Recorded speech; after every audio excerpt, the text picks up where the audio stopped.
आइब ना दीदी सुन हम तोरा घरे। आइए ना ए भाभी बुलाइए ना अपना बहन के, बुलाइए ना। गोदी में लेके जोने खो दे जीजा जी, गोदी में लेके जोने खो दे जीजा जी। छोटका देवरवा तोर पीछा मोर करे। ना हम कहियो पीछा ना कैली। ई ससुर झूठ बोला। बहानी के हमरा हइए पल हर जगह हम चाहे बहू है हम ली उठा ले रे देवा, उठा ले रे बाबा।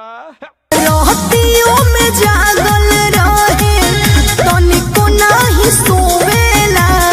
ना ये एकदम झूठ बोला था। जे हमार 9 बजे सूत जाला से सुबह 6 बजे फिर जागला। भले हमार दिन में जागल रहला लेकिन रात में तो एकदम रातों भर सुतल रहला। ये झूठ बोलतिया।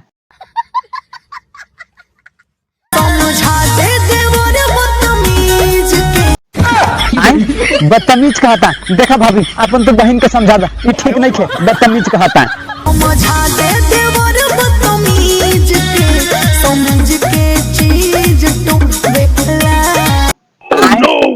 समीज का चीज टोवेला हमरा समझ में ना आइल। भाभी जी काई कहता समीज का चीज टोवेला हमरा समझ में ना आइल।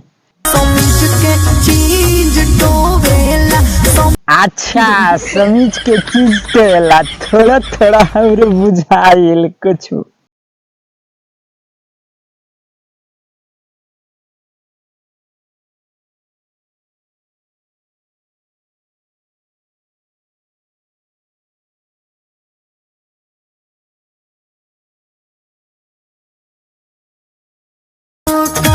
भीतर से सयान रे।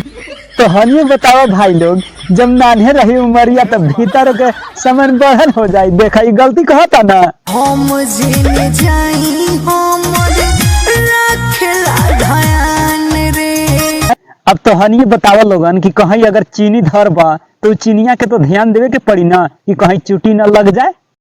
बात तो सही है।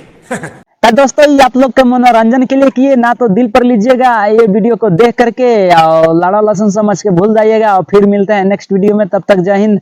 अगर अच्छी वीडियो लगा हो तो हमारे चैनल को सब्सक्राइब भी कर लीजिएगा ताकि अगला वीडियो फर्स्ट से आपके पास पहुंच जाए। तो मिलते हैं नेक्स्ट वीडियो में, तब तक जय हिंद।